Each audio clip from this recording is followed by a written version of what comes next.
Find your computer.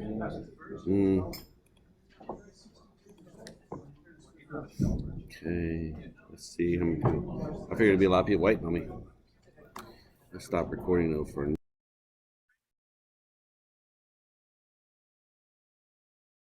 Appropriate volume for you back there?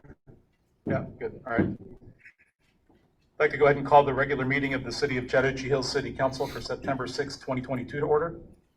Let the record reflect that we've got 3 council people up here today. Right now we're missing Ruby and Troy. They were both going to try to get on Zoom, but they are not here yet, so. I can request that they come on Zoom if you can let me know. Yes, ma'am.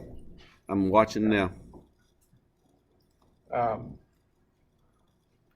Sorry, anyway, I'd like to remind everybody who wants to make a public comment tonight to fill out one of the yellow comment cards. Hand it to the handsome gentleman in the suit down there. He will call you when that time comes up. Yeah, not there yet.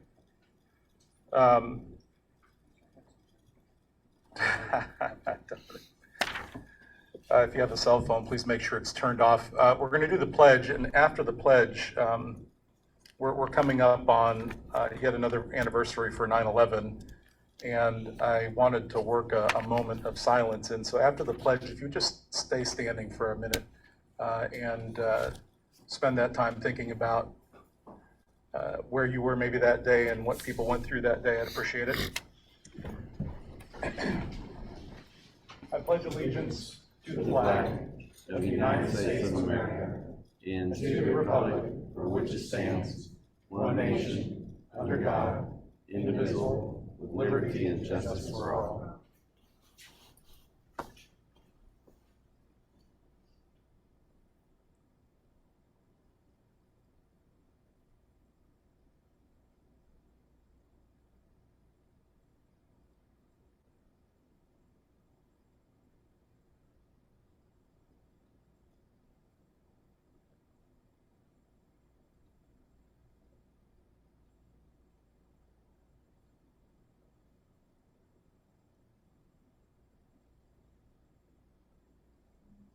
Thank you.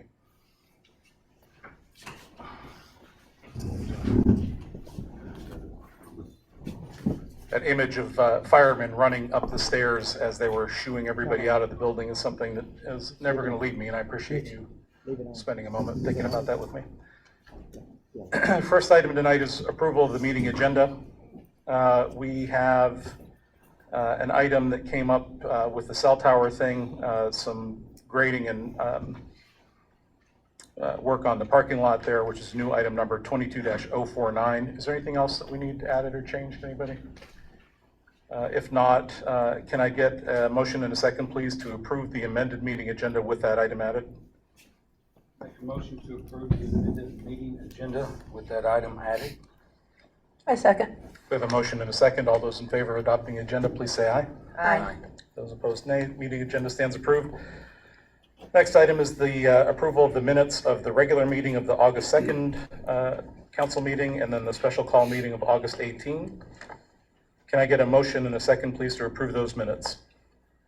I make a motion we approve the minutes of the regular meeting of August 2nd and the minutes of the special call meeting on August 18th. Second. We have a motion and a second. All of those in favor of adopting those minutes, please say aye. Aye. Those minutes stand adopted. Next item on the agenda is public comment, which is the time for citizens to share information with the mayor and city council to provide their input and opinions on any matter not scheduled for its own public hearing during tonight's meeting. When your name is called, please come forward and speak into the microphone directly to the council, first stating your name and address for the record. You're allowed 3 minutes for your personal remarks. Again, we've got a couple of hearings on the agenda, so I'm hoping people have marked those cards if they're for one of the public hearings. And Rick, what you got? First one is Annette Corsia or Corsica.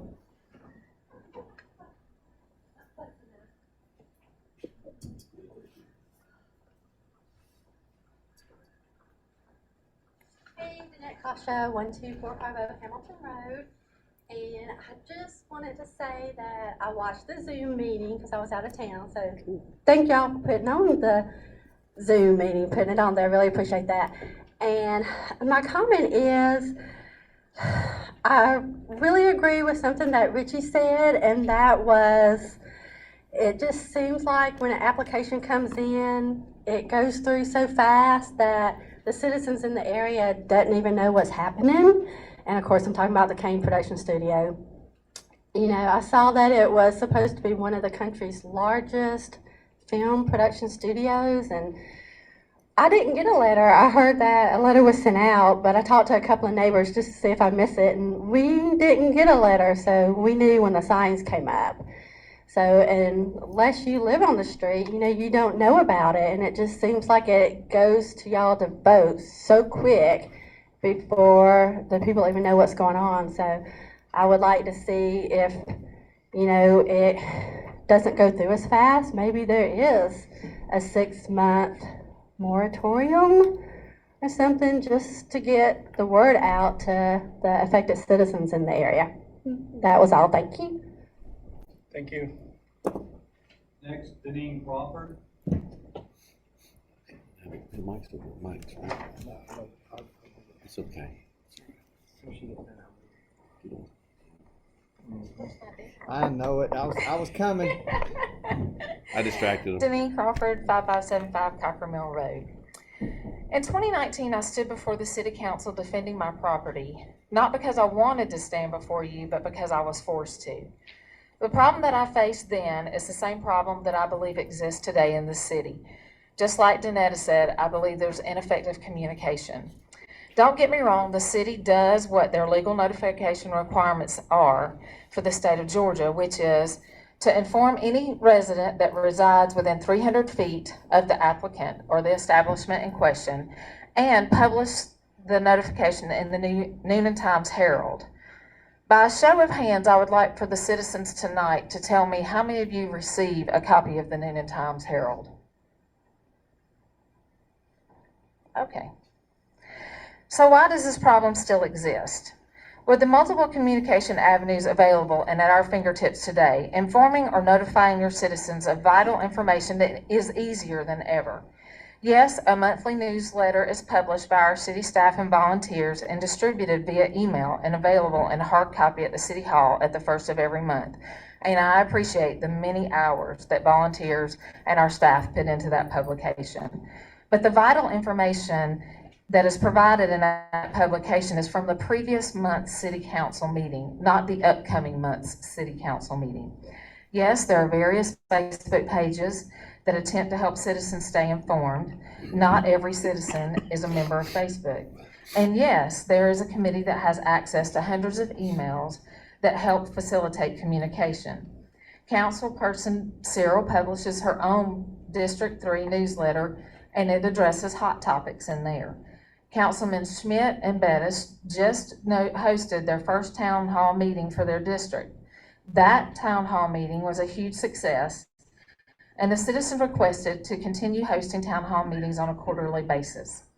The ongoing problem here in Chat Hills is that the majority of the residents have sketchy internet at best, and so receiving emails, checking Facebook pages, or reading the current city Chat Hills news is a struggle.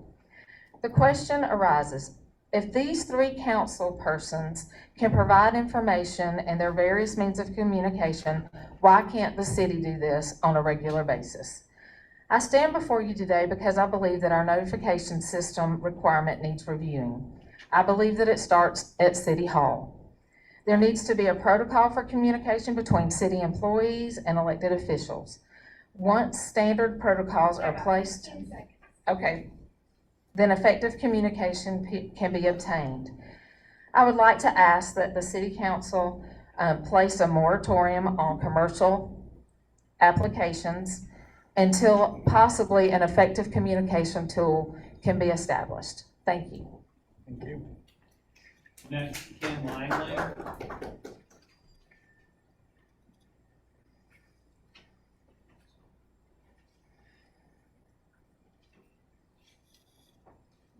Kenyon Langley, 6240 Campbellton Redwine Road, for 72 years. Deja vu. It's been about 7 years now since the city was besieged by a mindless mob. Their battle cry was "Bring Matt back," and "You represent us, do as we say." imploring the council to reinstate the police chief who had resigned amid controversy. No logical thought, never considering that they may be valid questions about his management of the police department. All they could say in his defense was, he's so nice. 7 years ago, we had a very good council. They realized that even though they were elected to represent their voters, they had a higher responsibility, do what is best for the city. They did not heed the mob. The city is once again besieged by a mindless mob. Their battle cry is stop the studio and you represent us, do as we say. They implore the council to keep the city the way it is. Again, no logical thought, never considering the potential benefits to the city, totally ignorant of the future path forward envisioned for the city when we decided to incorporate. So what's different now from then? The mob is the same. Maybe the mouths are different, but the voice is the same. The council is the big difference. Our council is by far the worst we have ever had. We now have a mayor who fancies himself a petty dictator and 3 council members who follow his precise path. The other 2 council members usually wander in circles. Serious questions are never asked to challenge anything the mayor or staff wants. Any independent research done by the mayor's 3 always stops when they can say, well, Tom said. Any suggestion by the 2 is met with condescending silence by the 3. So what should happen if plans for the studio are resubmitted? I don't know. I hope the council will evaluate the plan on its merits based on what's good for the city, but that's probably hoping for too much. My personal belief is that this development not only has the potential to be good for the city, but also is in fact the only hope the city has for a future. The original vision for this city was not stagnation, that nothing would ever change, but stagnation is what we have. The envisioned path forward hasn't materialized. A movie studio was not in the original vision, but that does not make it bad. Oftentimes, saving grace comes from unexpected locations. I would like to ask the mob, what kind of development would you support? If the answer is a resounding none, then the city is doomed and hard history is coming. The mob thinks they're killing a movie monster, but in reality, they're probably killing a goose that lays golden eggs. Thank you. Thank you. Next, Anthony Samuels.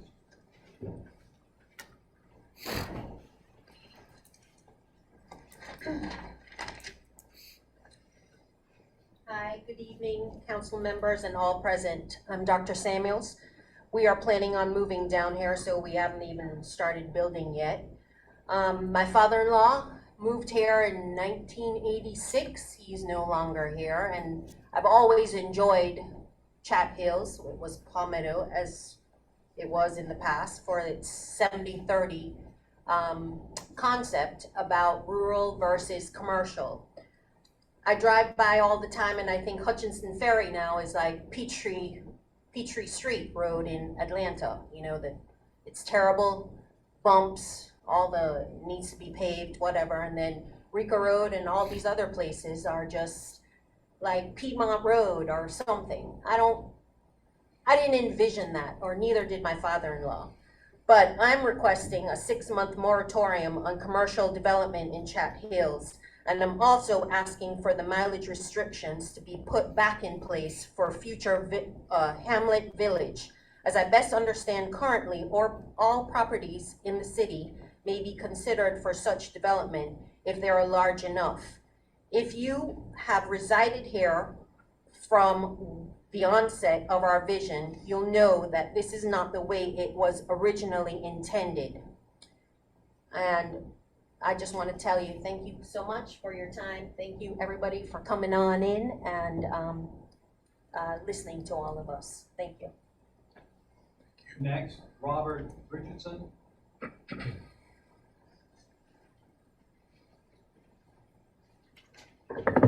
Robert Richardson, 9425 Hutchinson Ferry Road. When this city was formed, I didn't have a choice of what my property was zoned as. Y'all zoned it rural like you wanted to. Now you're coming up and you're wanting all these variances. There's a 69 acre thing I think being discussed tonight, to put into a hamlet. Are you prepared to put my 73 acres into a hamlet? That's a valid question, because if you do, if you let them, you're gonna have to let me. Now, I don't want to develop my land. That's the furthest thing from my mind. But if you're gonna let them do it, you gotta let me. You got 1 acre lots in Serenbe going for $1.5 million. And you're saying I've got to build on one lot on 20 acres? That's not right. That's not right at all. And y'all aren't doing your job if you're letting that happen. Thank you. Thank you. That was the last one, Mr. Mayor. All right. Next up are our staff reports. We'll start with a financial update from the city manager.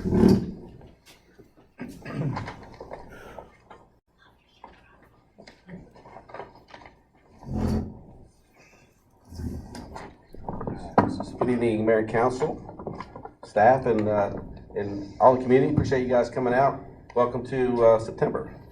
I don't like September because that means summer's almost over, but that's okay. I guess it's football season for those of you in the audience. But more importantly, get on with our financials. What you have in front of you, 2 copies. You have the monthly financials for the month of August, which goes through the 29th. And you also have a newsletter that I also put out on a monthly basis. And that financial newsletter is a little more user-friendly. I call it the Citizens Report. And both of these are up on the website, and they also go to my weekly newsletter, and I keep that going. If you read my weekly newsletter, you'll see a lot of the same things over and over again, because I update it on a monthly basis, but also on a weekly basis. So these two are added as they come current. But for the financials, I always like to look at total revenues at where we are from a percentage standpoint as we are through the year. We're 16.16% through the fiscal year. I always take out our reserve fund balance to make it, because you look there and you say, oh, we're 65.7% through our revenue collections. Well, we didn't collect our reserve fund balance. That just sits there and it kind of revolves throughout the year as we pay bills and stuff. So I take that out. So technically, we're 17.1% in collections. And that does include the money that came through the federal government for the state and local federal relief fund, as well as our LMIG. We got our LMIG. LMIG, by the way, for the audience, is the Local Maintenance Improvement Grant. That helps supplement our TSPOS, which is another government acronym, the Transportation Special Purpose Local Ops and Sales Tax. And we put those together to help take care of our roads, which we've done over the years since 2016 when it was passed. Actually, we didn't get the money until 2017, but that's where we are with revenues. Expenditures, the only thing you're going to see that stands out is our risk management. It's non-departmental insurance, and that's because we don't pay that monthly. We pay it in bi-monthly or bi-yearly payments. So we made one payment, so you're like, oh my goodness, we're only 16% the fiscal year, but we're 53% here. Why are we that? Well, because we make 2 payments, so that's one big chunk. But the rest of everybody is in line. And going on down to the other financial uses, I always bring to your attention the state and local federal relief fund. I pulled that out. Those are the bonuses that were approved last year, and we're going to add more. You're going to see that number go up because our state and local federal relief fund we have to spend, and it has to be spent on governmental services, and typically they're larger projects. So we see that number go up, and we can talk about that as we go through the fiscal year. So overall, our total expenditures are only 7.2%, and our revenues are 63%. But again, those revenues include our fund balance. So these 2 documents are available for review on the website as well as in my newsletter, and I'd be happy to answer any specific questions you might have on an item. I didn't mean to go too fast, but I know you got a long night ahead of you. No, budget looks good. Thanks, sir. I know that Fulton County got their bills out timely, or is getting their bills out timely, so we should be, I hear we should be on our cycle without having delay like we've had in some years. That's good news too. Thank you. Next up is a fire department report from Chief Brett.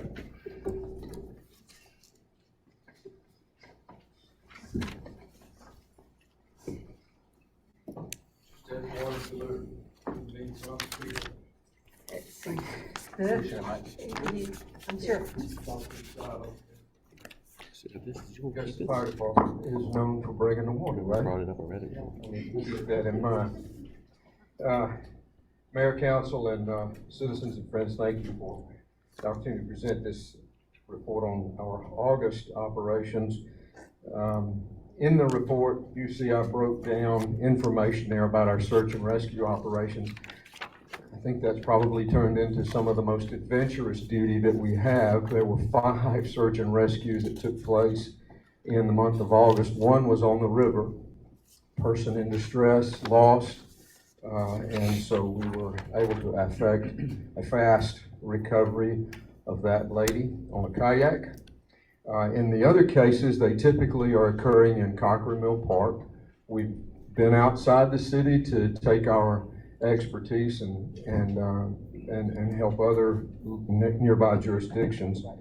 But within Cochrane Mill Park, you can see the bulleted list there. There's a variety of things that occur. So when you think you've seen it all, we get another extra spin thrown at us.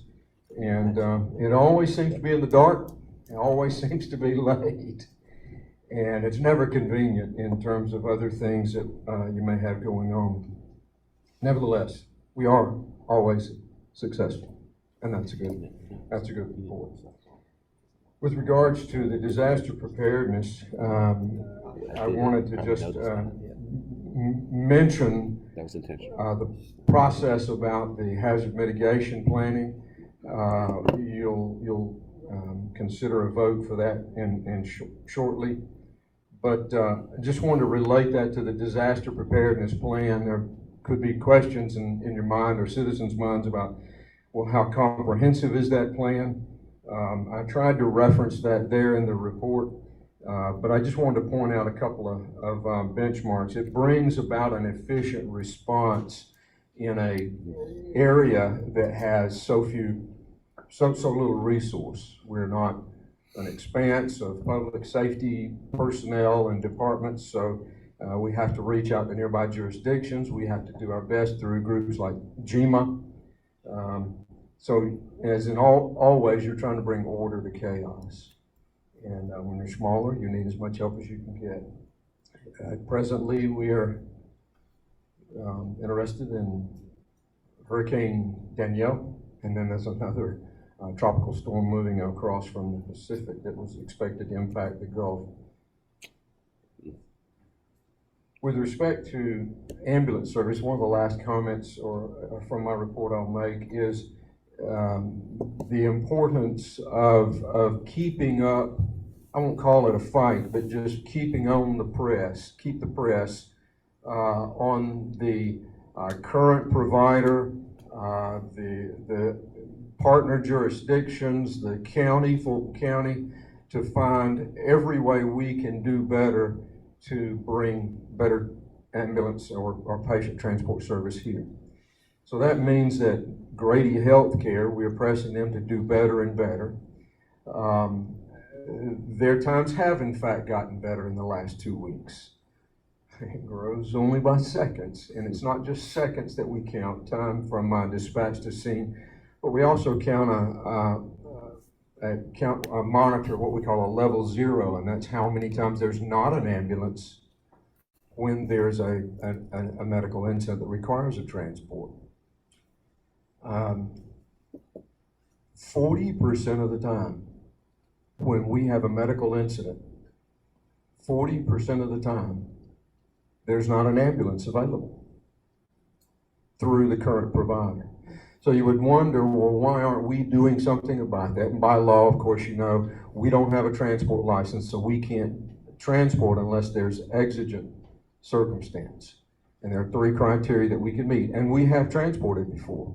But presently, what we're doing is appealing to Grady Healthcare to consider a means by which we might be able to operate a transport, actually conduct transports under a memorandum of understanding with them providing the resources to do that. And I reached out to John Hanson, who is the Vice President for EMS Operations for Grady Healthcare today, to see if I could hear an update on that. And they're still working to pull that together. Everybody's in a little bit of a tailspin right now because, you know, in the last 6 months, since last week, we've now had 2 major hospitals in greater Atlanta close. And everybody wonders, well, what comes next? We're just keeping that whole issue hot. I say we, I chair the group of the South Fulton Fire Chiefs, and they're a collective voice. So one of the things you gotta do is sort of like herding cats. You gotta keep everybody singing off the same sheet of music. And the idea it has always been to appeal to county to help us provide this better service and use the muscle that the Fulton County Commission brings. Mayor Reed's been a part of that. But that is my report. Any questions or observations, I'd be happy to. I just want to underline something that you said, because I want to make sure people catch this. So right now, if there's a situation where somebody's life is at risk and Grady is not able to get an ambulance here in time, there are a set of requirements that we can meet, and we can transport them in the thing that looks like an ambulance that we're not allowed to call an ambulance to the hospital. Problem is, you don't get paid for doing that, right? Because we don't have the ability to bill insurance and all those sorts of things. So we're doing that to save a life, as we should, but we don't have the ability to get paid. And the thing that Greg's been working on with Brady is the idea that, we'll have an MOU where they're at level 0 and they can't transport here. We will use our ambulance to take people to the hospital, and they will pay us to do that. It's a big deal. It would be a total change in the way it works on the south side. And we're not the only people on the south side. People have followed our lead, actually. We were the first to get an ambulance down here that doesn't have a license, but several other cities have done that as well. And that may actually be a route to getting this resolved sooner than we thought. And that was something that Greg just, hey, why don't I ask him this?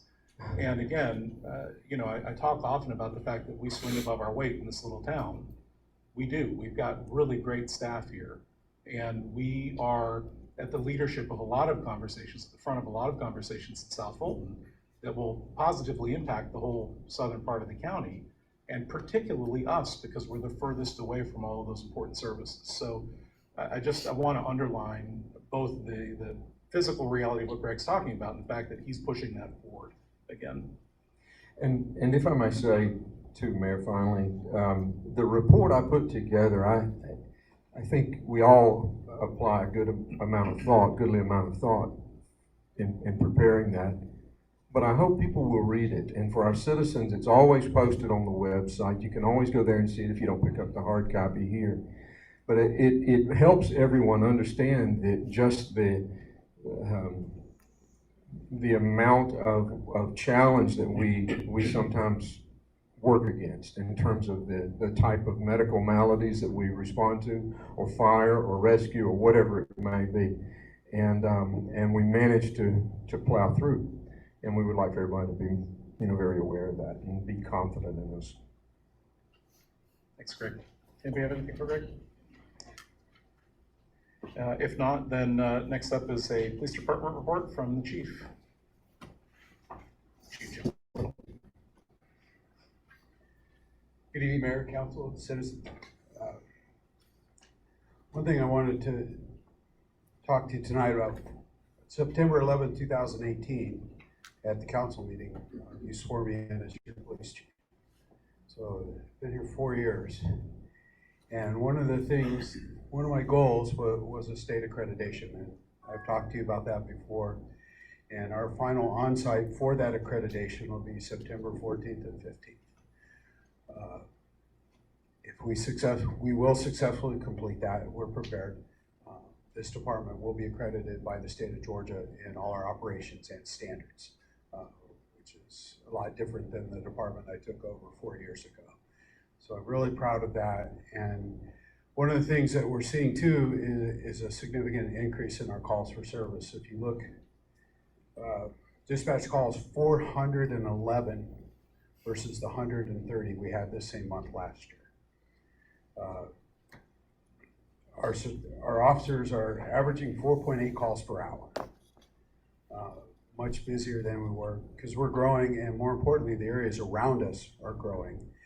And a lot of those calls for service are directly related to what's going on in the communities around us, especially with traffic. When you see the Parkway, for example, that has become a lot busier, it's because people are going to the new developments in Douglas County, or over in Palmetto, they're using our streets as a cut-through. And so we're seeing, like I said, a significant increase in the number of calls. Another thing I wanted to touch on real quick is the trash service. There was a rumor that we had shut down one of the companies picking up trash. We did not. What we did is we found a driver who was picking up trash and taking it over to Rivertown Road and dumping it versus taking it to the landfill.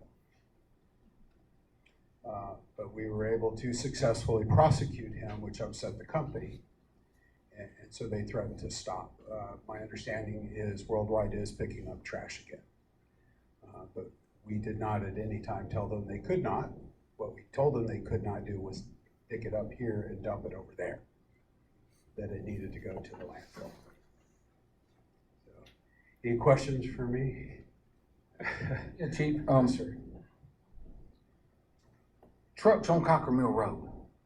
Yes, sir. I know, I tell the citizens when they're on Wilkerson Mill, Cocker Mill, or whichever road they're on,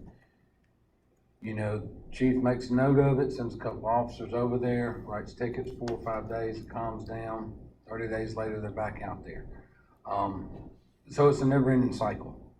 I mean, in your opinion, when you've got 411 versus 130, I mean, I guess what I'm wondering, if the call volume's that much traffic, are we in a situation where I guess 80% of the time we're helping out another agency and not able to patrol? No, sir, we're not helping out another agency. Well, I mean, if they're on a wreck or something, I know we all, with the, what do you call it, where we help each other out? Mutual aid. Correct. No, our officers rarely leave the city for that. Okay. Typically when that occurs, it's the city of Palmetto, and it's in the late evening hours. We staff according to call volume, obviously, so we have peak periods, we look at that, so we have more officers on when we're busier. Typically in the night hours. So we can handle this. We can handle what we've got right now. Because, I mean, you're going from 130 to 411, that's a... Well, you're only looking at one of the numbers. The other number you need to look at is the self-initiated calls. Those are the calls that the officers get to before somebody calls 911. Okay. And so when I say the 4.8 calls per hour, that's not just 911 calls. The self-initiated calls, you can see that number was 3129 versus 2120. Those are things the officers see and intervene with before it ever makes it through the call center. And so we're very busy. We're at a point where we're gonna have to start adding some officers, because what's happening is they're on calls and they're spending less time patrolling because they're responding to more calls. Okay, yeah, that answers my question. Thank you. Yes, sir. But the truck issue, I've worked with MCCD, and they do come down here occasionally, the Motor Carrier Compliance Division, which is the DOT police. They do spend some time with us. State Patrol has been spending more time over here as well to assist us with some of the roadway issues that we're having, which frees the officers up to patrol in other areas. Yeah, and I have seen some state patrol. I just know, I had some citizens mention it, and yeah, I just didn't want to me, they like Wilkerson Mill and they like Cocker Mill, and they flip-flop as we ticket them, and Well, and like I said, it's not just 411 calls. There are actually, if you add that, there were almost 3,600 calls for the month, because the officers do call out, when you add the self-initiated with the dispatch calls. This is one of those issues that's gonna only get worse as the stuff around us continues to develop. Yes, sir. We just saw a DRI from Palmetto for another couple million square feet of warehouses that they're planning on building. And that truck traffic, that pressure, which is obviously not coming from inside of Chat Hills, goes through it a lot. And this is one of these problems that we talk about, whether or not we develop, everything around us is, and it is gonna impact us regardless. And to your point, at some point you need more police officers and you gotta pay for them somehow. Well, thanks, Jim. Yes, sir. And just real quick, too, on the mutual aid issue, we benefit as well. If you live on Hutchinson Ferry Road, for example, depending on the time of day, that might be a Palmetto officer that gets to first. Because I know they're that. closer. I'm just saying, we still respond. correct. But we've got it set up to where we help each other and try to share those resources to improve services. Thanks, Jim. Next up is a public works report from the director. Let me get the mic for you. You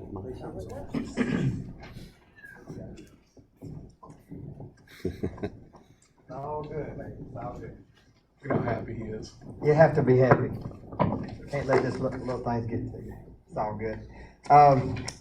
Good evening, Mayor and Council and residents. Just look how beautiful. Y'all are beautiful. Beautiful, I say, beautiful. Real quick, I'm gonna make mine quick. The cell tower, give y'all an update on that. The tower portion will be delivered Thursday. Robbie has it in our weekly update that he puts out. Any information you want to know that goes on in the park like that, I try to talk with Robbie several times a day and let him know what's going on in my department so he can try to put it out as fast as he can so residents know. Just a few things on that tower. Just remember, as soon as the tower goes up, it takes a while before it works because you still have to run the cables from the other places that feed it and they feed out. So that's once the tower gets up, they have to run power to it and they have to run cables to activate it. So that's a process working very well. Things are going well.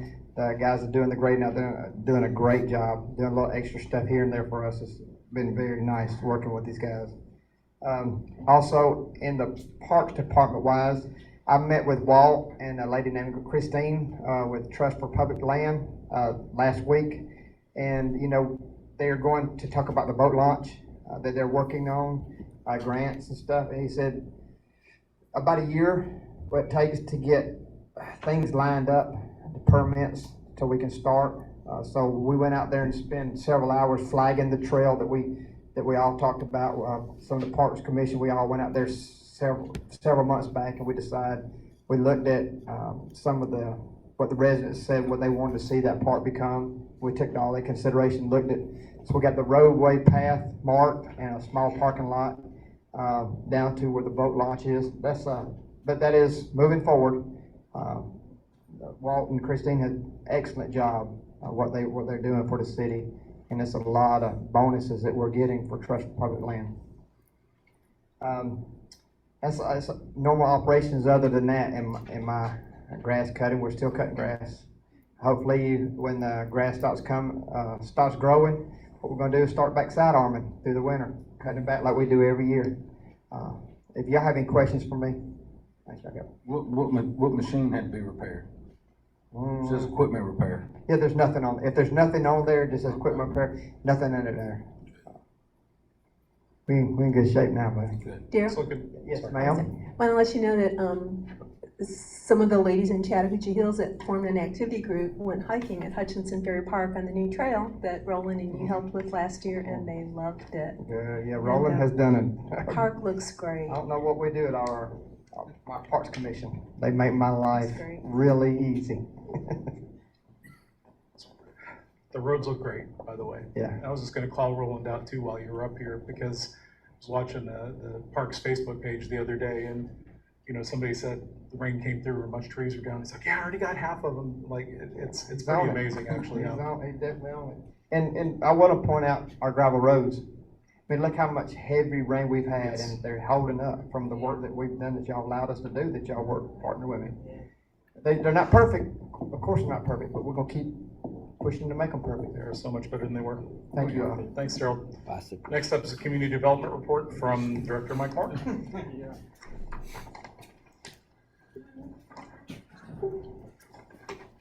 You need me to move that, buddy? I don't mind. Thanks. Mayor and Council, you have the building permit numbers in front of you again. Pretty average month for overall number of permits, 18 this month. Only 3 of those were new houses, which is a little below average, but exactly the same as last year. So I guess fairly typical for this time of year. Been a lot of discussion about the studio application, which is on the agenda for public hearing, although the applicant has withdrawn it. Based on what I've heard from the applicant, which is really just one quick phone call conversation, I am expecting a new application this year, sometime in the next probably couple of months or so. And when it comes in, it will be for the whole shebang, not a special use permit, and then coming back later on for a hamlet, but it would be the whole development.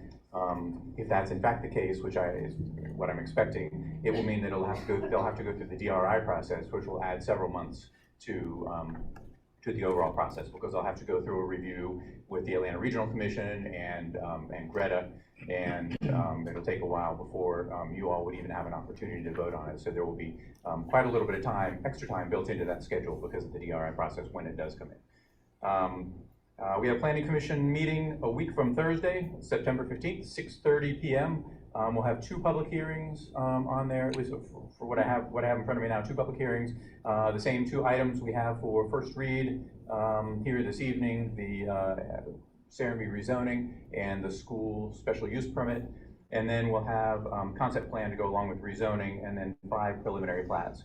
So that's the beginning of the official creation of a lot based on the approved concept plan. Concept plan has already been approved by council, or in some cases previously by the county before we became a city. And then finally, I'm sorry to say, I guess maybe on council you already know, but Nathan is going to be leaving us. He's taken a job as a city manager back in his hometown, or right outside his hometown in St. Louis. He's got family there, and an opportunity arose in a city where he had actually worked before. And so we're sorry to lose him, and we're in the process of looking for somebody else. So I hope you all will join me in saying thank you to him, and sorry to see him go. Yes? A couple of residents wanted to know about the signs that are out announcing the movie studio. Will those come down? They were a Yeah, little they'll come confused. down. Sometimes we're a little late taking them out. They come down as soon as tomorrow. And then in reference to the discussion points about a moratorium, do you feel like because the movie studio application would go through a DRI process, that does extend the time for review? Is that right? Right. That's right. That's right. Because we would have it in hand. It would be an official application before it ever goes for that review. So we would have it in hand and work with it and discuss it over that period of time. Okay. Right. Okay. So yeah, a moratorium would prevent us from accepting an application. So that doesn't really buy us anything more as far as getting more information? Nothing to prevent us from discussing it with the applicant in that Okay. period of time if we said we can't accept the application. So I want to take a moment, since we can now talk about this, to thank Nathan for the amount of work that he's done. Nathan, in particular, has thrown away hundreds of boxes worth of stuff that I've been saving for years and years that were stacked up all over the place. He's a cleaning genius. For people who want zoning to work more slowly, I think we're about to hit that point, because we're back to one person for the moment, and Nathan has very much helped us get ourselves unburied. So what I would like to do is, if everybody would please stand and give a little round of applause. Nathan, would you stand, please?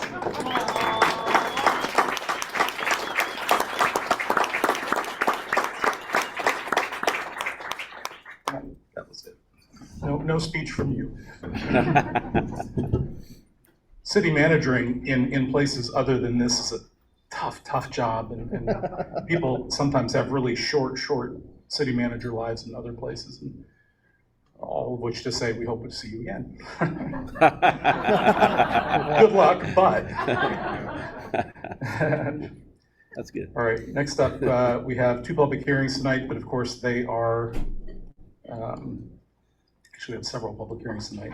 The first 2 are for a project that has been withdrawn, so there's not really anything to talk about on them. But because they were advertised and because of the way that the legal process on them works, I'm going to open and close the public hearing for both 22-032 and 22-033. Do we have comment on it? No, okay. You want to read the rules for the other ones? Yes. Because we do have a couple after this. The mayor will allow each side equal opportunity to the floor and establish time limits for the public hearings. If you desire to speak in support of or in opposition to an item, you must fill out a public comment card and turn it to me, the city attorney. Those called to speak will be taken in the order that the speaker cards were received by me. All speakers should identify themselves by name, address, and organization if applicable before beginning their presentation. In each of the public hearings tonight, each side will have 10 minutes to present their case. All those speaking in support of the item shall speak first. Those opposing the item will speak next. City clerk will keep track of time and inform you when your allotted time has expired. During the public hearings, members of the city council shall listen to the presentations made by all those who speak. No action on their part is in order until the mayor declares each public hearing completed. All right, so first up, I'm going to go ahead and open public hearings on both 22-032 and 22-033, which were the ordinance to approve the special use permit for the movie studio and also for a height variation on them. And seeing that we have no public comment, I will go ahead and close those public hearings, and that is over for the moment. One thing while we're talking about that, and while it's here, you know, when the word of the movie studio first went out in the public, there was a lot of conversation about how it was a done deal, it was in the bag, there was nothing we could do, there was going to be a movie studio here momentarily. And I'll just say that, you know, there was some public discourse that obviously the movie studio folks got to hear, but there were also a lot of technical questions that staff and some of the elected officials have as well. This process is working the way that it's supposed to work. They will have to come back with a lot more detail before they even apply, and even then, there's a lot that they're going to have to do to get through.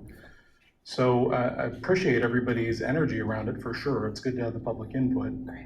But again, I wouldn't discount the fact that the process works, because these things do tend to drag out, and the bigger they are, they drag out longer as we talk through all the fine points of the zoning that people have to actually meet to do things here, particularly with big projects.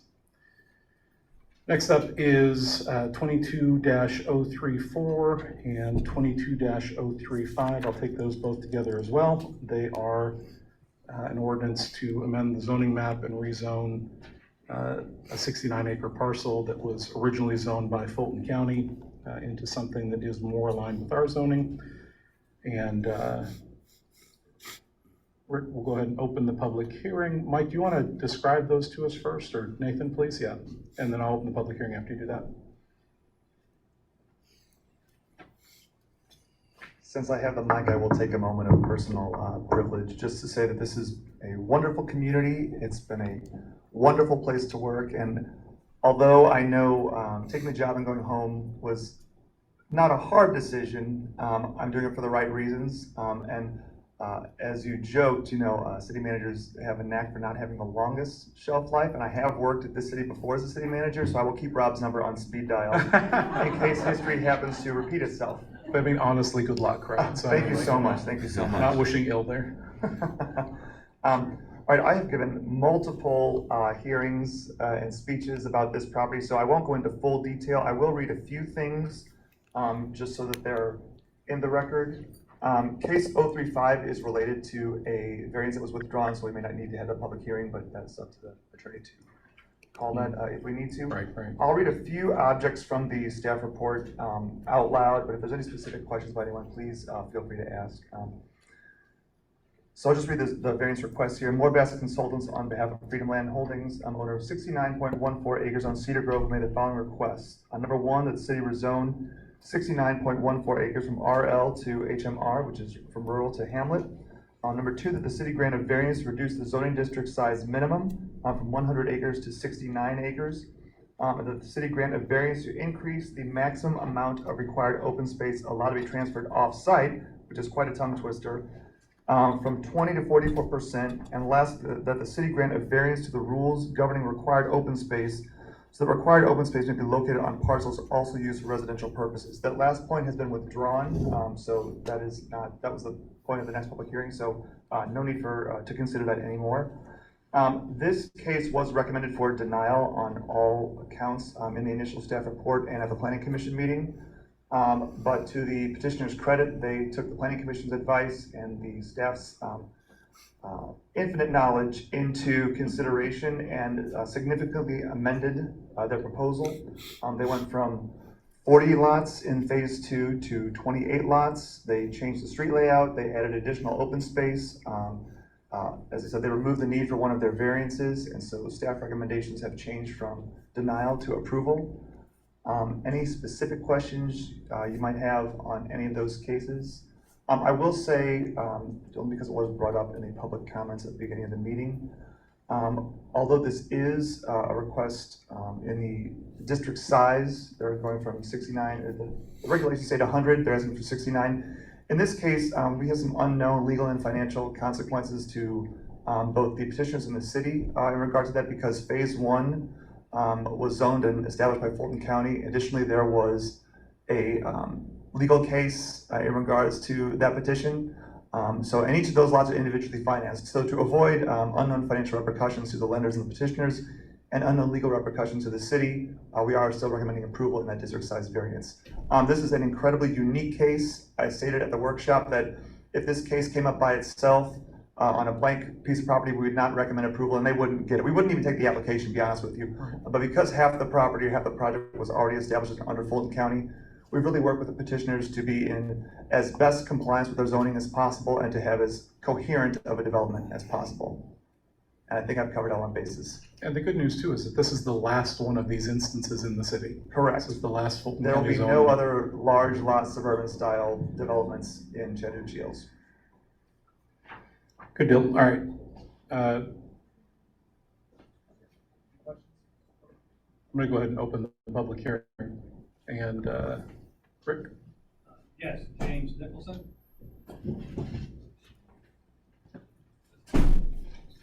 James has long blonde hair now. If I had the choice, I would send her too. So. Thank you. My name is Jennifer Chrisman, Moore-Bass Consulting. I feel like James and I have like reserved seats on the front row. We've been here so much. Just first of all, thank you, Nathan and Mike. They have worked tirelessly with us through this transition.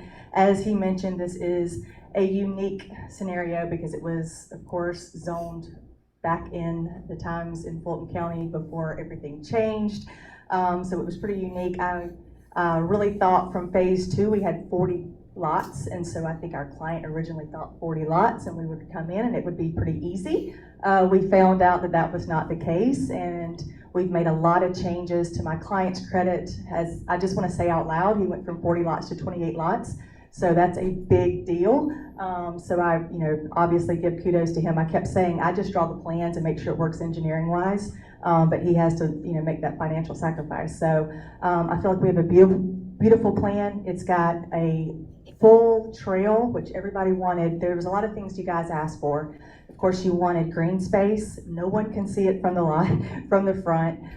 We have also donating 15 acres to the city as part of that for whatever you guys choose to do with.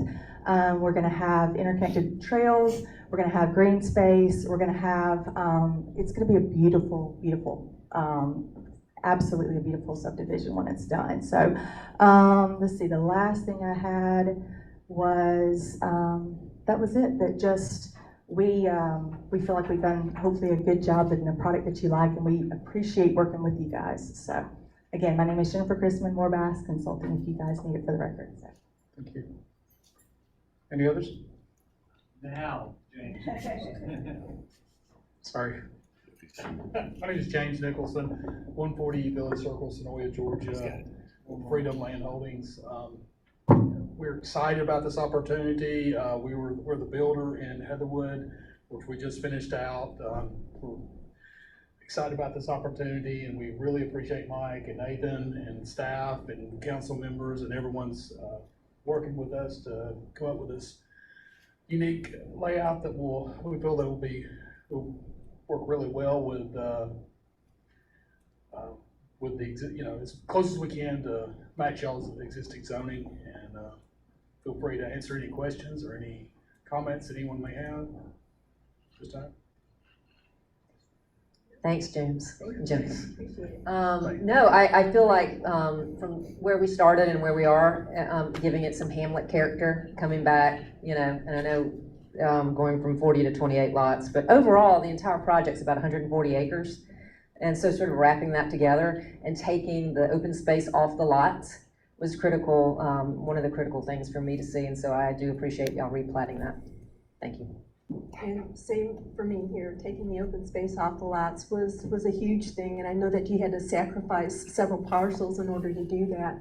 And adding the green space and public space right in the middle, that really connects the two, the existing, I just don't think it's gonna look like a traditional Fulton County plan. It's gonna be a hybrid, we get that, but it's gonna be a good hybrid. I really appreciate all the work you guys did.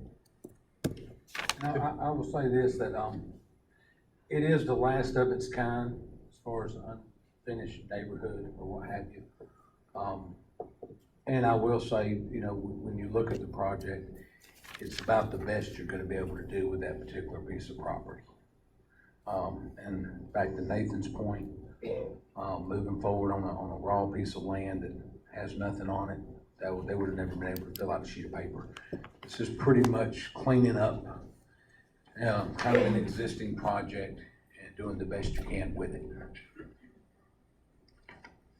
I'm sorry, were there more? No, okay. Go ahead and close the public hearing then. I had mentioned in the work session that this is something that could go back to the planning commission, but I didn't want to, or didn't mean to imply that it had to. It certainly doesn't. It's open for action tonight. And I'll go ahead and, Rick, because we had the two together, should I just call the one that we don't need? Well, and before we do that, Mr. Mayor, there were some conditions that staff had called out, maybe went through Call them out. a little bit quickly. I'd like to have those restated again so that they can be council wants, considering part of the motion, and if we can get the applicant to voice whether or not he's in agreement with those conditions. Let's see. And if we knew what page So- that was on. Would you read those into the record for us real quick? All the conditions? Yes. Or you can highlight them, but I mean, let's know what we're talking about. Okay, yeah. So these are, many of these are kind of boilerplate for us, or boilerplate types of conditions. So condition number one, the gross residential density, I'll read them very quickly. If you want me to slow down or repeat, let me know. That's fine. A gross residential density of 0.4 units per acre zone for a total of 28 residential units available for development in the district. Number two, to the site plan received by the Department of Community Development on August 29, 2022. Said site plan is conceptual only and must meet or exceed the requirements of the zoning ordinance and these conditions prior to the reapproval of a land disturbance permit. Okay. All recreational and common areas, this is number three, all recreational and common areas which may be held in common shall be accessible via dedicated roadways, easements, sidewalks, trails, etc., and shall be maintained by a mandatory homeowners association whose proposed documents of incorporation shall be submitted to the Director of Department of Community Development for review and approval prior to recording of the first final plat. Number four, there's some development standards. Minimum lot size. So these are these standards are regular hamlet standards. Minimum lot size, 500 square feet. Of course, they're on septic, so everything's going to be at least an acre there, and that's what they're showing on their plan. Minimum lot width 12 feet, again, standard number. Front yard setback 20 feet, side yard setback 10 feet, rear yard setback 15 feet. Stormwater management and light imprint design, generate and submit a stormwater concept plan. Concept plan shall indicate preliminary location of stormwater management facilities intended to manage the quality and quantity of stormwater. The concept plan shall specifically address the existing downstream off-site drainage conveyance systems and the proposed development surface runoff will impact, and the discharge paths from the outlet of stormwater management facilities to the off-site drainage systems and or appropriate receiving waters. I will add that the original plan, the two stormwater ponds that were built for phase one were originally designed by the original engineer to encompass both phase one and phase two, and we have taken some of the intensity out of phase two, so there should be less impervious surface there. So what's on the ground should handle everything. Drainage from all disturbed areas which does not infiltrate on site shall be collected and conveyed to a stormwater management facility provided as part of the development. All systems of collection, conveyance, and management shall be consistent with light imprint stormwater design. The stormwater concept plan shall identify any proposed areas with incidental and minor release of stormwater not conveyed to such facilities. Plans for any land disturbance permit shall show all proposed drainage patterns for the proposed development after its completion. Bypass flows will not be permitted except from undisturbed areas within a buffer or other protected easement. Final plans shall provide for collection, conveyance, and treatment of all approved incidental flows from developed lots or parcels, individual residences, or building structures. C, sheet flow, where stormwater currently drains by sheet flow and is proposed to be collected and or discharged at a point such that the discharge from the stormwater management facility outlet crosses a property line. Such discharge shall mimic pre-development sheet flow conditions. A description of the method proposed to achieve post-development sheet flow conditions shall be provided as part of the stormwater concept plan. D is parking lot filtration, where paved parking areas, including access aisles, are proposed to exceed 5,000 square feet. I don't think there will be anything like that here. The light input stormwater management facilities shall be incorporated to reduce pollutants such as oil, grease, and other automobile fluids that may leak from vehicles. A detailed site design of such facilities shall be included in applicable documents for the land disturbance permit. Number 6 and number 7, these last two are really specific to the plan we see. Side setbacks on lots 11 and 12 shall be measured from the edge of the, quote, future road easement, end quote, instead of the side lot line. So they have provided an easement to provide a future connection to other property, and what they provided on the common area is wide enough to hold the road to meet our regular road width standards. They've also provided an easement on each of the private lots, and what we're saying is those setbacks on those lots will be measured from the edge of the easement rather than the property line, since we're asking for a little extra space there for a potential future connection. And then finally, the builder shall plant a native hardwood tree in the front yard of each lot before the CO for the house is issued. The tree shall be a minimum 4-inch caliber, which is pretty big for a new tree. The director may approve an alternate location in rare instances where the front yard location is shown to be impractical. Trees planted to fulfill this requirement also will count towards satisfaction of any tree replacement requirements in City Code Chapter 14, Article 9, tree preservation. That's it. Thank you. You're gonna be keeping a lot of the big ones that are already there? As big as possible. Our plan.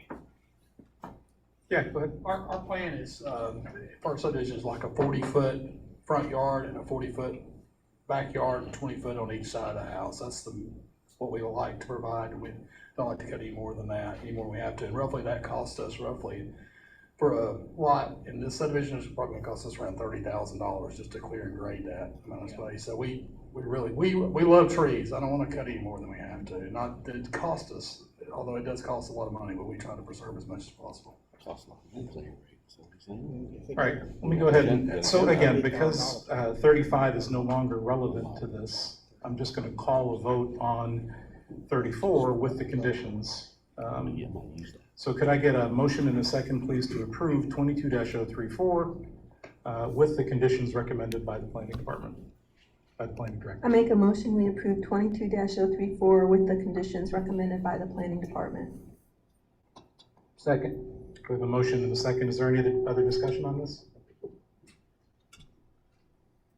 All right, all those in favor of adopting 22-034, please say aye. Aye. Those opposed, nay. That carries unanimously.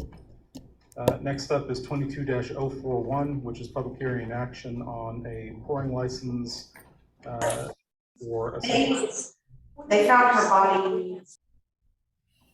From Halsa. Not sure what that is. Somebody online. That's funny. All right, is that there?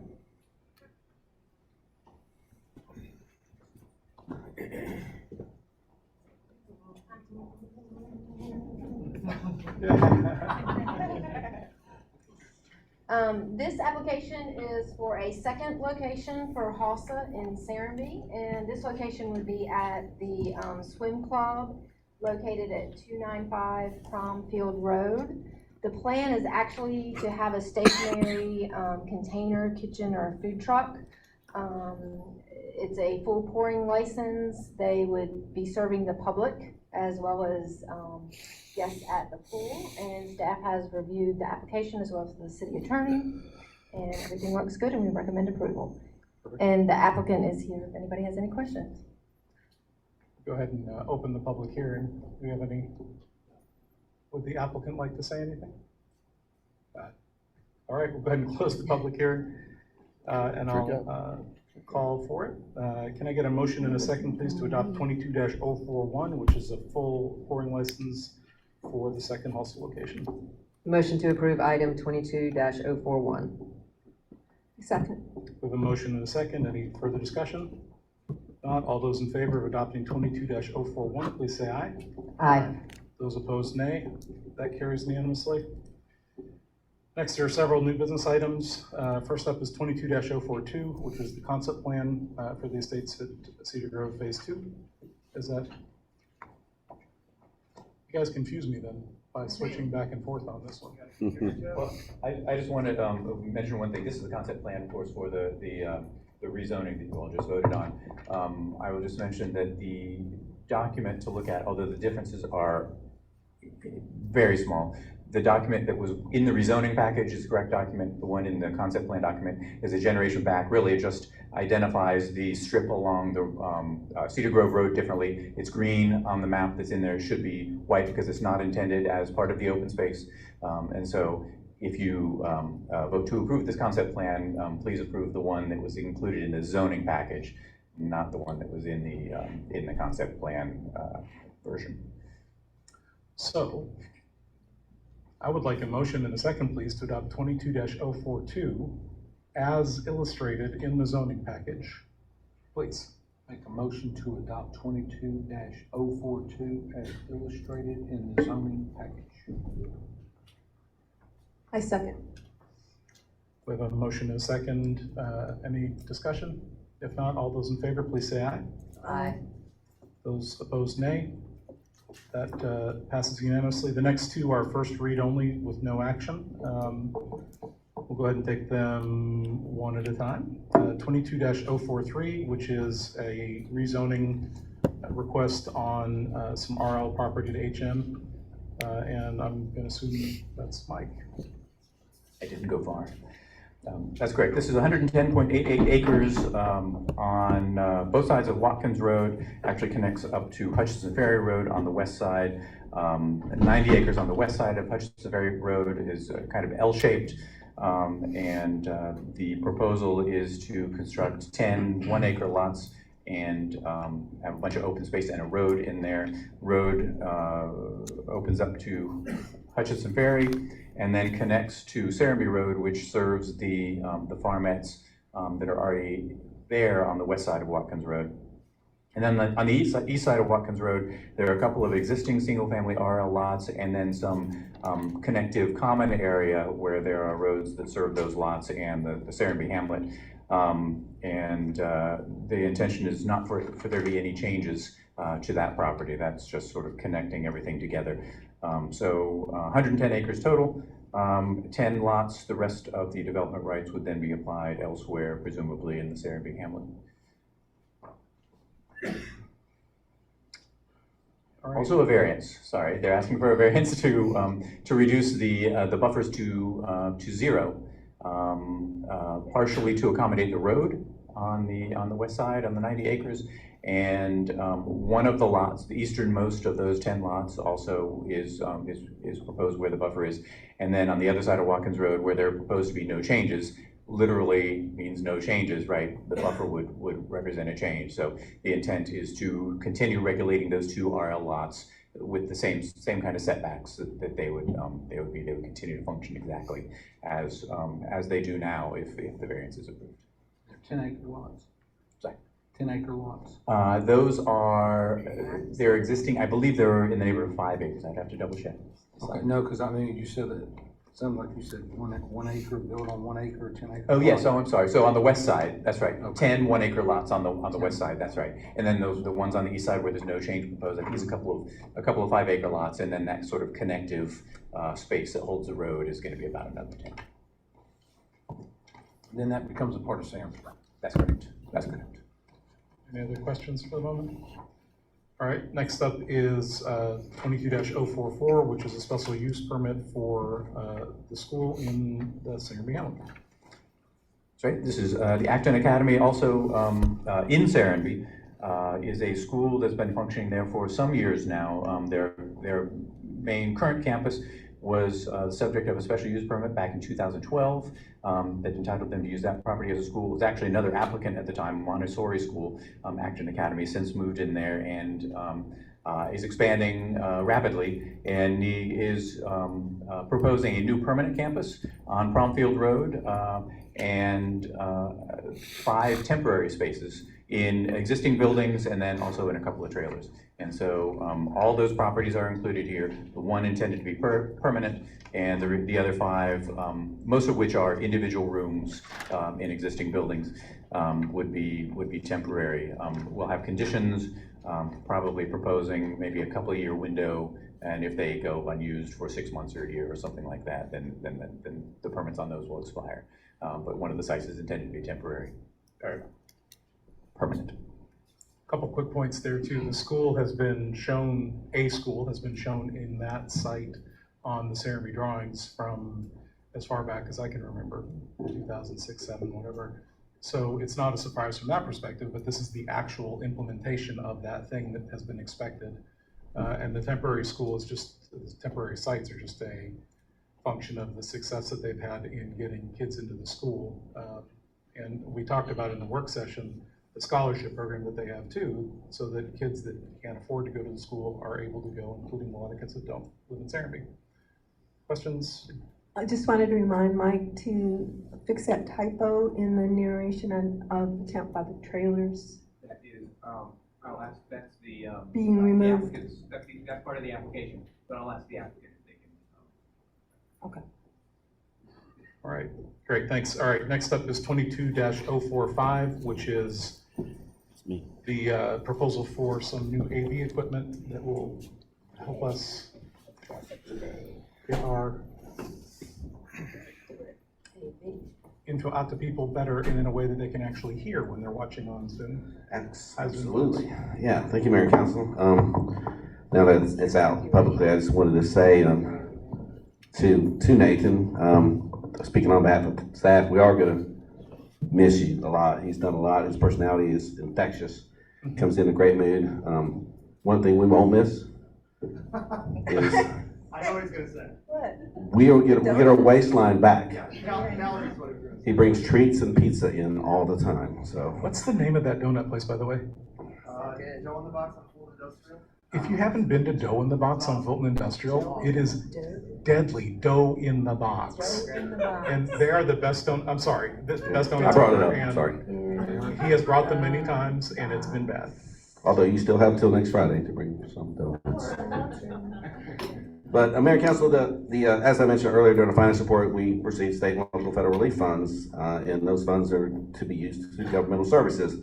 And I can't think of a better governmental service to address our communication issues when it comes to the council chambers, because that was talked about earlier under public comment. Not council chambers, but just in general to improve communications. And that's what this will do. The vendor was here last week as Above the Cloud Communications, and they've done a city of Powder Springs. I reached out to them last year, and the quote came back, and it was before we had our state and local relief funds, and it was a little bit higher than I expected. So I had to get 2 more quotes to reach out, and that one was a guy came up from Panama City, in fact, and gave us a quote, and that was much higher. I don't know what he was putting in here, but so once the state and local federal relief funds came in, and they reduced the restrictions that were on it, and allowed us to use them to governmental services if you receive less than $10 million. And I said, oh, I got a perfect project. This is a good project. So we presented it at the work session. And basically, for those that weren't here last week, this will be a great opportunity. We're gonna have some displays. We'll have some new monitors behind me, in front of me, so the audience will be able to see what's going on. You'll be able to see the people that are on Zoom. In fact, I tried to reach out to one person on Zoom because with an iPhone, I wanted to make sure it wasn't one of our council members because I couldn't tell, it didn't come up on name.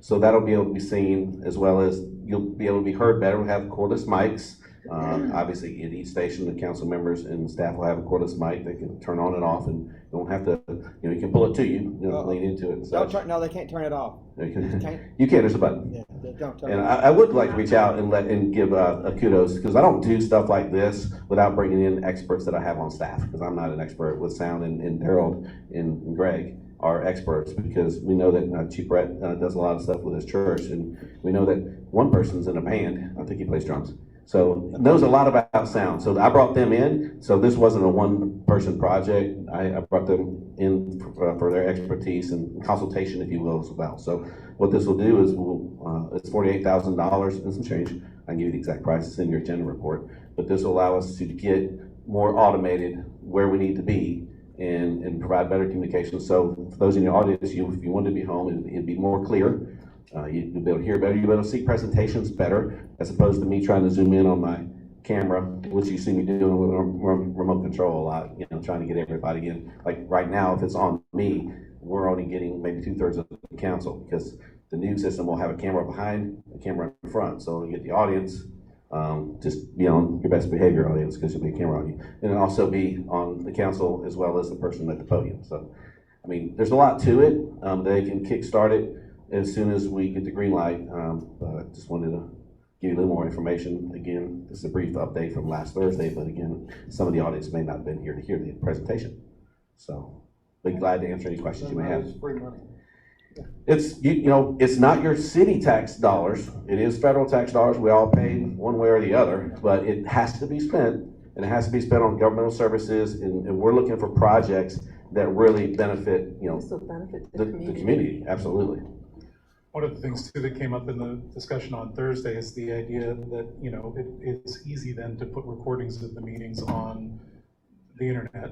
Richie brought that up, and it's something that we've talked about before too, this idea of, you know, there's a record retention policy that is something that the state government puts on you. We're gonna be talking at the work session next week with the city attorney, next month, with the city attorney about how that records retention policy can be put in line with the goal of having this stuff out there so that people can access it.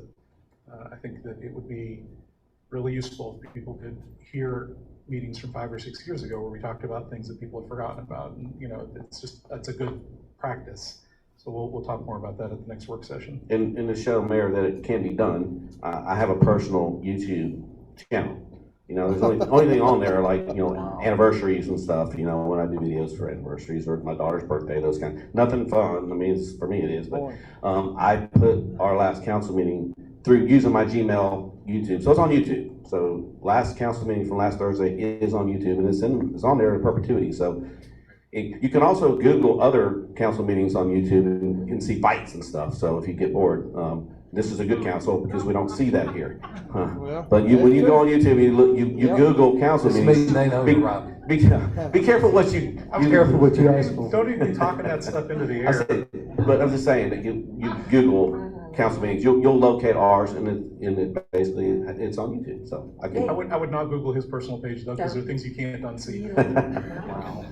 Wow. All right, can I get a motion in a second, please, to adopt 22-045? Bless him, Lord. Make a motion to adopt 22-045. Second. We have a motion and a second. Any discussion? Not all those in favor of adopting 22-045, please say aye. Aye. That stands approved unanimously. That is something that we've been working on for months and months, trying to figure out what the best way to update the system so that it's more user-friendly and more useful to the citizens. So appreciate Robbie finally getting that sorted out. Next up is 22-046, which is a Fulton County hazard mitigation plan adoption, and Greg will be talking to us about that. So for those of you who are wondering, before I started this hazard mitigation plan process, I had hair. But I know everybody needs a little moment on stage, right? Hazard mitigation, the recommendation is for you to adopt the findings of the hazard mitigation study led generally by me, as a requirement to meet the Disaster Mitigation Act, which requires local governments to provide an evaluation and a plan of existing or potential hazards. And in the report excerpts that I gave you the other evening, I'll just read that includes drought, earthquake, flood, geohazards, extreme heat, severe weather, dam failure, tornado, tropical systems, and wildland fire. And within the total report, anybody wants to read that, we'll have it. It's 915 pages. But this is something we have to do every 5 years.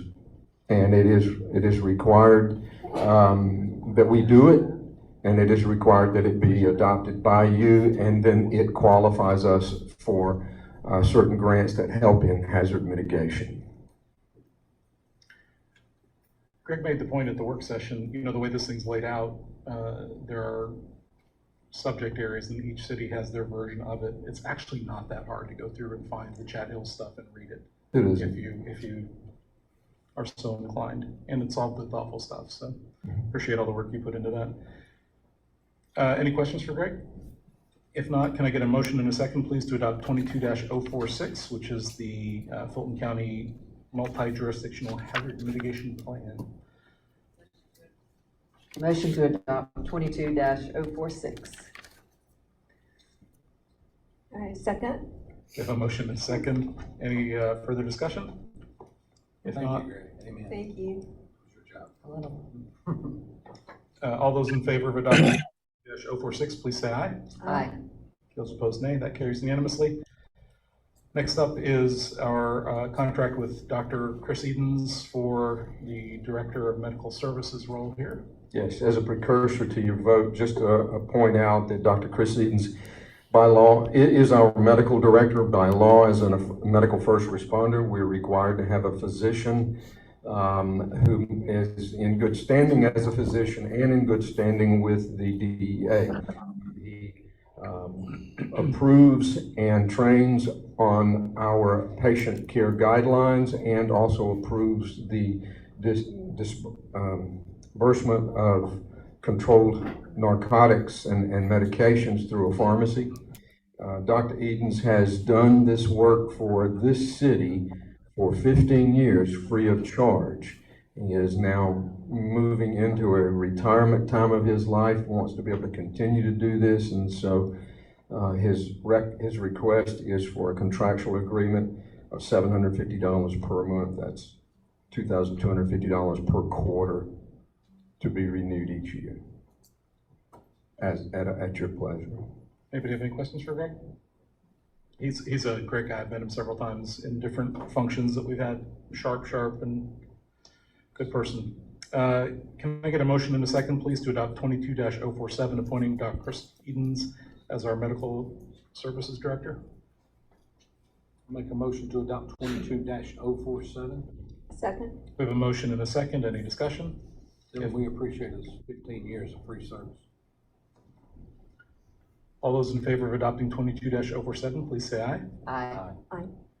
That carries unanimously. Next up is 22-048, which is the purchase of our next new fire vehicle. Greg? The recommendation to you is to approve the purchase up to the amount of $355,635 for the purchase of a vehicle, fire apparatus. Claire Williams always enjoyed my use of that term. But, and then the upfitting of that unit, it has to have other things done to it, marking, radios, and other things. So the request is for you to approve that amount, not specifically for a purchase of a given vehicle from a given manufacturer, because frankly, if one surfaces within the next little bit that better meets our needs, we'd like to be able to act on it with the city manager. So somewhat like the way that we have addressed police vehicles, where we put them on a regular replacement cycle to keep maintenance costs down. We've created the same sort of cycle both for the fire department and for public works, and they're operating on those cycles. And we're at a point right now where several of our begged, borrowed, and begged and borrowed pieces of equipment are getting old and expensive to maintain. So this is the next step in moving that process along. Luckily, we have several other things coming off of lease. You can get very inexpensive leases from the Georgia Municipal Association. This will not actually hit this year's budget. You get the truck and then you pay the first payment the following year. Anyway, this is the background on that. Can I get a motion in a second, please, to adopt 22-048? Make a motion, we adopt 22-048. Second. We have a motion and a second. Any discussion? Not all those in favor of adopting 22-048, please say aye. Aye. Those opposed, nay. That carries unanimously. Next up is 22-049, which was the item that we added that is an adjunct to the T-Mobile cell tower going up.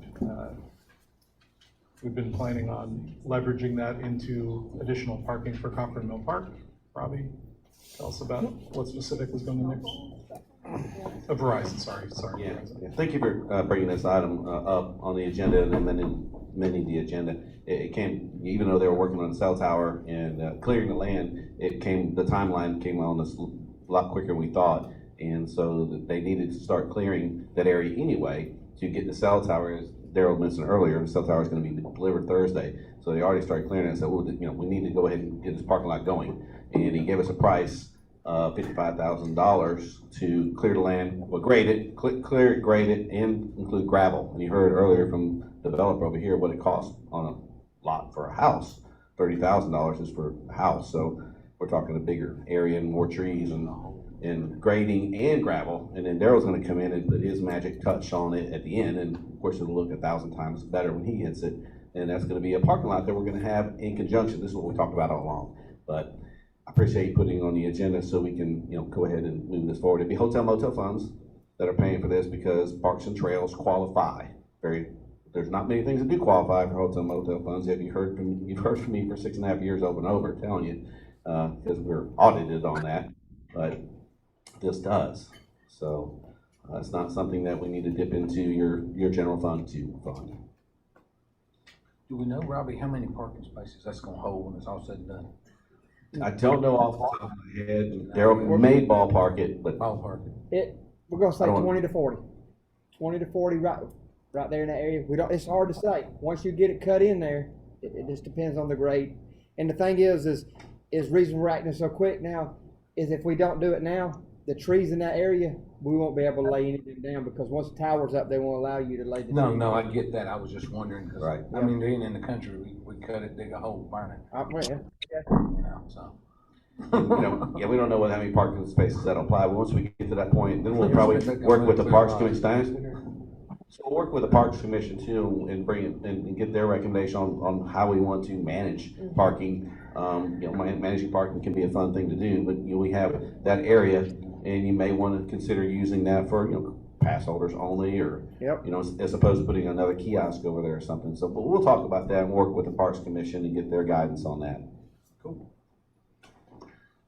All right. Can we get a motion, please, to adopt 22-049? Make a motion to adopt 22-049. Second. We have a motion and a second. Any other discussion on that? If not, all those in favor of adopting 22-049, please say aye. Aye. Those opposed, nay. That carries unanimously. Next up is mayor and council comments, and I will start on the right tonight. Is that me? That's you. That's me. Okay, guys, first of all, Greg, thank you for your hard work. I know my daughter's a paramedic and it's, you know, it's crazy what you guys deal with the lack of staff and everything they've got going on. You're right, 40% of the time, you can call and there's just nothing available. So I appreciate you working for another option. And Nathan, I do appreciate it, and you're right, those donuts, they are good. My son brought those home, they're freaking off the chart, to be honest with you. They're really good, they'll make you greedy, you know. Generally, that's some of this donut you probably won't share, to be honest with you. Anyway, I'm gonna probably ramble here for just a minute. I've been doing a lot of thinking here the last couple of months. Really when it comes to the zoning, the truth is I like a lot of the zoning. What I don't see in that zoning really for a landowner, somebody who owns 30, 40, 50, 100, 200, 300, 400 acres, is really an opportunity to profit off their land other than selling it to a developer. And then what that individual gets to do is very similar to what we've got here. Maybe it doesn't fit a farmette. Maybe it doesn't fit a mixed-use development. Maybe it doesn't fit this or that. But we can sit down and make it fit something. And that's what happened right here. We started out, there were 8 no's. And I will say this, I believe the best thing came out of that piece of property. I'm just using that one as an example. You know, we were talking about the zoning way back. I would like to see the council, I know we're missing 2 of us tonight, but I think we should talk about a tier system for individual landowners. And what I mean by that, because I posed a question when the expert was in the room, the guy who paid 80 grand to take this document and word it in a fashion that really a first grader could read it. And I asked him a question when we put in a little family plot thing. You can cut that twice. And I said, well, the example I gave him was, well, if I have 100 acres and I want to chop off 2 5-acre plots for my kids, okay, now I've cut it twice, that leaves me 90 acres. Say I wind up 70 years old and I get cancer. I want to chop off 40 acres and keep my house on 50. Can I do that? The answer was no. You need to sell all your land. Which I think that's a huge problem. You know, it's our land. It's your land. You worked hard for it. And like, I'll just give you an example. I'm hoping the council's open to having these discussions with landowners or putting a block in the zoning which gives the landowner another option to profit from his property instead of just having to take one chunk sum from a developer. And we're not taking that option off the table. You want to sell it to a developer? That's your court. That's your choice. You know, and I'll give you this example to kind of think about. I think right now land is going, I mean, goodness, who knows? And you know, land is what, 20, 25 an acre around here right now? You know, I know the house on Rivertown and Cocker Mill, the little bed and breakfast or whatever, I know last year sold for $935. I think it was 10 or 11 acres. You know, and I have no problem with people making money. But anyway, I'll just give you an example. Say you had 200 acres and you wanted to put your house on, say, 30 acres. That leaves you 170 acres. We work off of a preservation model around here. What's wrong if those other, if that other 170 acres turned into 10-acre plots that are yours? Say you have a financial tough time. You don't want to sell all your land. Say you need to sell 2 10-acre plots. 20 an acre, do the math. It's $200,000, $400,000 goes in your pocket for your 20 acres. That might be enough to bail you out or to put you in a situation where you can keep the rest of your land. Or if you do the math on the other 17, I think that's $3.2 million that you don't have the option to do right now. And I think as far as from a preservation model, on 10 acres, unless you're building a 3-acre house, and that's a mighty big house, you're always going to be preserving 70% or more. And, you know, doing a lot of thought, talk to a lot of different developers around here. Some are here for the model. Some don't like it, whatever. You know, me, I've practically born and raised here. My family is. If you move here, I think we have rules. I don't like twisting the rules. I realize you want to work with people. I guess that's part of the process, whatever. I'm a right and wrong guy. I think you have zoning. I think under the current standpoint, you know, you can make something work however you want to work it. You know, it's like statistics. You can read them 20 different ways and get a different meaning. But anyway, you know, when you look at the pros and cons of at least having that discussion, what I mean by a tier system is if you have 50 acres, how many times should you as a landowner, since you own that land, be able to cut that land? And what size should those plots be? And I think it should have, you know, several tiers in it as far as, you know, 5 or 6 different criteria, whether you're 50, 100, 250, whatever your land is. And I think it really, what it does, it keeps you, you know, in control of your land. You're not at the mercy of the government. Oh, I need to move. I need to find somebody to buy my land. I can't cut it up. I can't do nothing. I can't let my kids move home because of this rule that's in here, you know, and to a certain extent, and I know people say change is going to happen. I get it. It's going to happen. Okay, I get it. But see, to a certain extent, in that particular situation, you actually are going to have the ability to control, and I mean control, what comes around you. Because you control your land, how much of it gets sold. And at the numbers, I think we can all agree, at the amount of money that this land is going for, and Steve's to be commended. He's helped that out. They just sold something for $2 million down there. And if you look at what's in this book right here on these 10 acres, I don't blame these people. Once you hook into that hamlet, your property value went to the roof. My point is, why shouldn't everybody's property value be able to go through the roof? Because this place is special. And you and your land is what has made it special. And I know developers hate it because, oh, you're cutting me out. No, I'm not cutting you out. That landowner can still have a conversation with you. All I'm trying to do is put another option on the table. Because when I was told no, after 2 cuts on my land, that if something happened to me, or if I needed to cash out a little bit and still want to live in the area, you're telling me no on what I paid for? That just sounds retarded to me. So, you know, and maybe I did ramble some, but I would like to see the council, you know, look at something like that to put another section in the zoning, and who that would really appeal to. You know, last I checked, and I'm sure the numbers changed, it's been a couple years ago, there were over 300 landowners that owned 40 or more acres.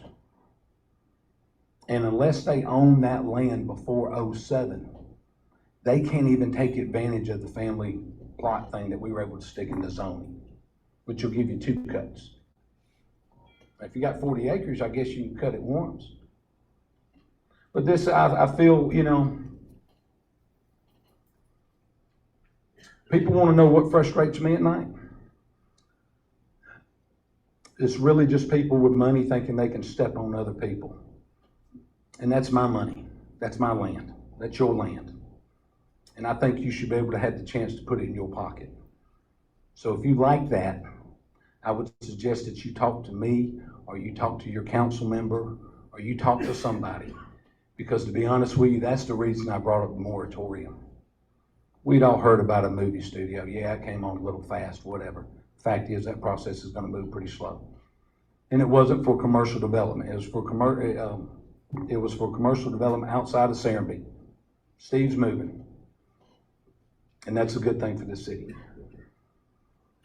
But I wanted zoning to slow down, because right now, what I see is we can make patchwork. That's what you've seen with the last couple of things. We can patch it together. We can make it work. Somehow we'll fix it for you. So what is the zoning? You tell me. And that's cool, if that's the way they want to do it. But I should have the benefit to profit off my land. Thank you for your time.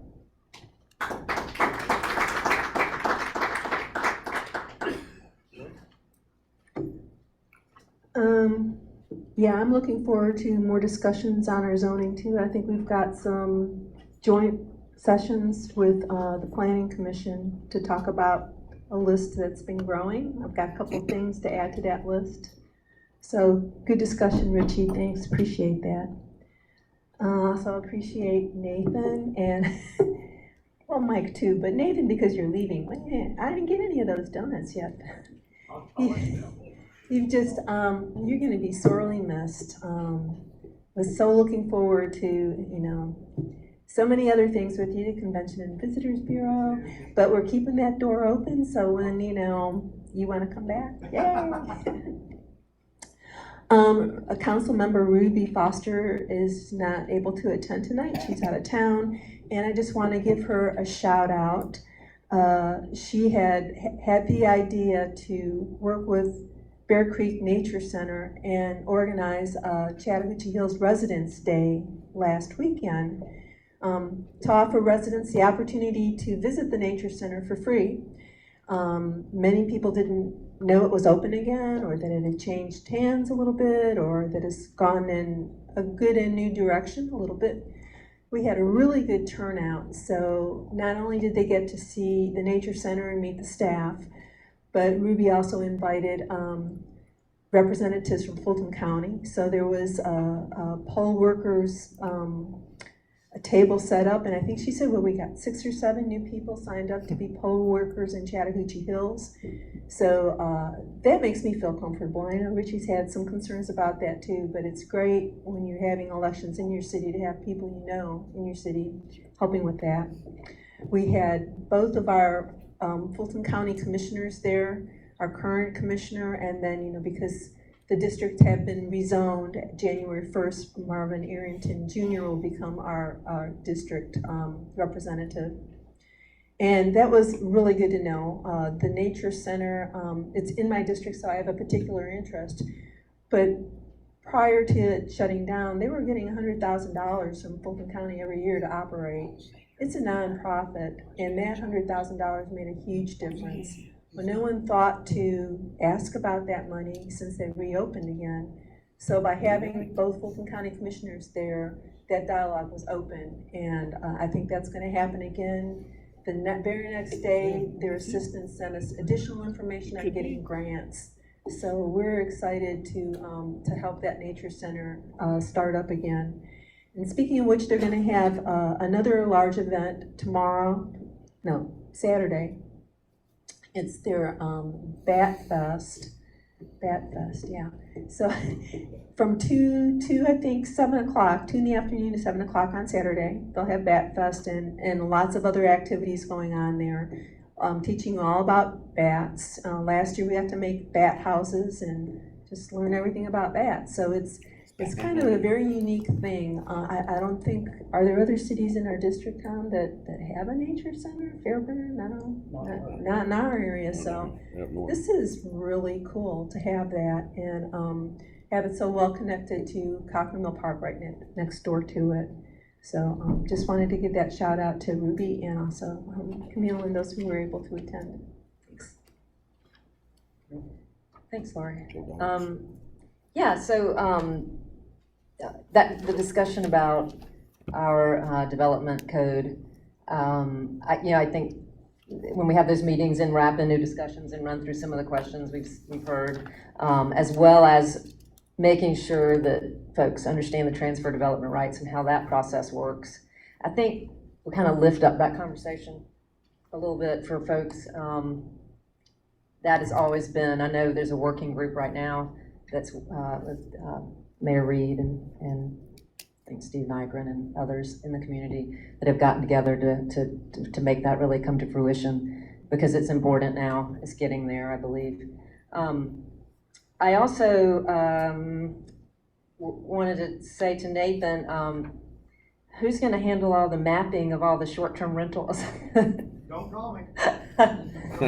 So when Nathan first came on, all of a sudden these Serenbe maps were out there with colors all over them, and which is a great thing, because what we know is, and going through that process, I learned a lot, that a lot of our hotel motel tax, which comes out of Serenbe, about 45% from the inn, but when you look at the short-term rentals, add that into the mix because of the folks wanting to come down to Chat Hills and looking for a place to stay. So when council passed that ordinance, we then came to work, and Nathan you stepped right in it.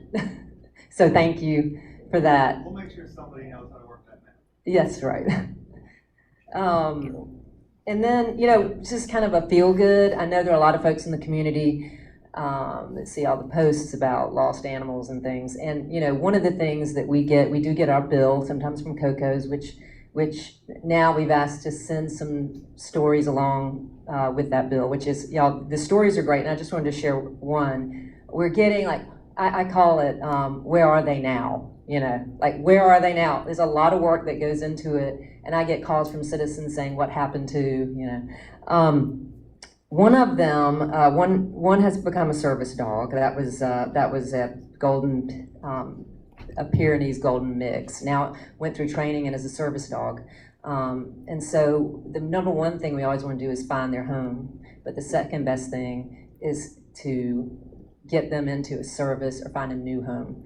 And they have a great program for that, so it kind of mixes well. Then I actually had this fondness for these two small black Shih Tzu mixes, and they were like mom and daughter, and I named them Naomi and Ashley. It happened when all that was going on in the news, and I was like, this is so cute. These dogs love each other. And anyway, they found a home, and with family members. They live next door to each other, and so they can stay together. Anyway, I say that there's a lot going on in the city, and I think we're all trying to help our citizens in as many ways as we can. And thanks to everybody involved and citizens for being involved. Mike Morton, hardest working man, and it's just about to get harder. Here we're all talking about how awesome Nathan is, and he is, but Mike is about to be even busier. I say that we take Nathan's office and put a cot in there for Mike, so he never has to go home. He never go home anyway. He barely does. He barely does. You know, I just, when we talk about the zoning, I would love for everybody to go back and read our comprehensive plan, because it is a particularly thoughtful document, and take a look at the people that were involved in creating that from the community. Recognize that in the course of creating the two iterations of our comp plan, more than half of the households in the community were involved at some level, which is a number of people that participated in any city I've ever been able to find. You know, the idea of trying to manage development and keep rural character and rural community alive in the face of development pressure is something that nobody in the Atlanta region, frankly, near any major city, has been able to pull off. It is not necessarily an easy thing, and you know, the pressures are real. We have what is very strict zoning. Most developers come in and take a look at it and say, not for me, and turn right around and walk away.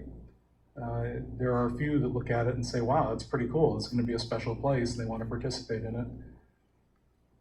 I think it's important that you recognize, that everybody recognize, even when there are differences of opinion up here, that the people that are working on this stuff are putting a lot of heart and thought into trying to get the best outcome for the most of the people in Chattahoochee Hills.